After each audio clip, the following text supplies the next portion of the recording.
And stop the simulation here, and the next thing I'm going to look at doing is adding in the condition on adding gravity.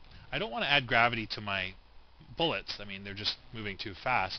So in this same comparison to check for state ID 1, I could also add some forces in gravity. So let's go and do that. Let's look up our forces compounds, add forces and a gravity force. And because we only have a single true input, we're going to need to gather all of our outputs into a single execute that can then pass its output into the true condition of the if node. So I'll connect in my add forces and execute there. Okay, let's see what we've got. So it really doesn't look like the particles live long enough to be dragged downwards. I might even want to reduce the amount of time that they can live.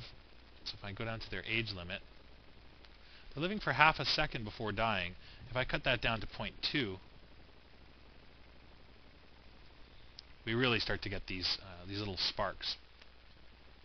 In fact, in this case, it looks like I could almost bring in a few more objects. I could even make the torso of the mech a collision object for this effect. So in the bounce off surface, let's try adding in the torso. I'm going to bring the torso in, and let's connect that. We'll see how this works. Cool, so now we're getting sparks shooting off not only the legs, but also the torso as well. And this also prevents bullets from flying further into the scene. You might get the odd one going past, but for the most part, the sparks are pretty honest. Okay, so it's a pretty cool looking effect. What we could do next is set a particle color. So on the spawn-on collision, we could change the particle color. Let's go in and do a randomize. We could do a randomized color by gradient. And I'll connect in. And we could again assign a color that's maybe a hot orange or yellow.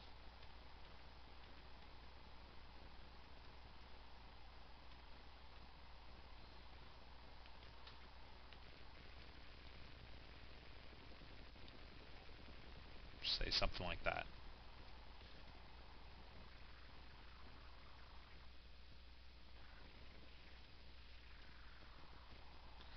So the particles render very thin because I haven't actually increased their size.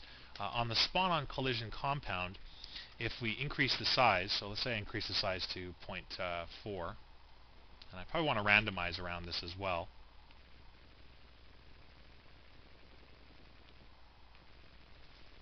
Let's just find a couple of good frames here that work for us.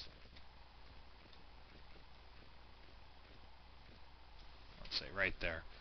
Okay, if I draw a render region, I'm now going to take that increased size and it should transfer to the particles. But you'll notice that the particles are rendering off in an incorrect color. This has to do with the render tree.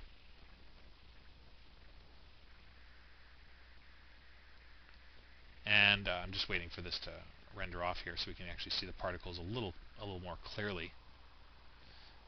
So I think what really needs to happen here is we'll have to increase the size substantially. It was 0.4 before, so I'll increase to about 0.9. And when it comes to the strands, I want the strands at birth to be thicker and thinner at their depth, so that actually looks fine there. I'm going to reduce some of the alpha on the particles.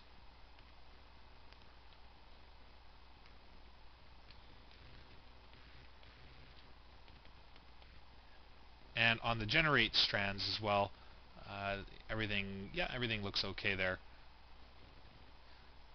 If I move into the render tree for my particle strands, I'll have to be able to give them a color based off of state ID.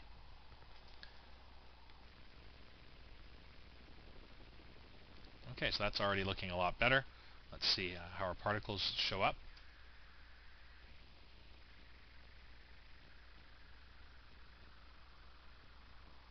So you can see right away by taking down the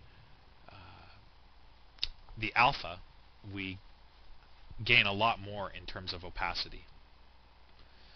So here it's really just up to us how thick we want our particles to be. The thicker they are, the more I can do things like give them color based on angle of incidence, and then blur them in post. But I think at this point, I'm going to leave the particles as is and move on into the render tree to finish them off.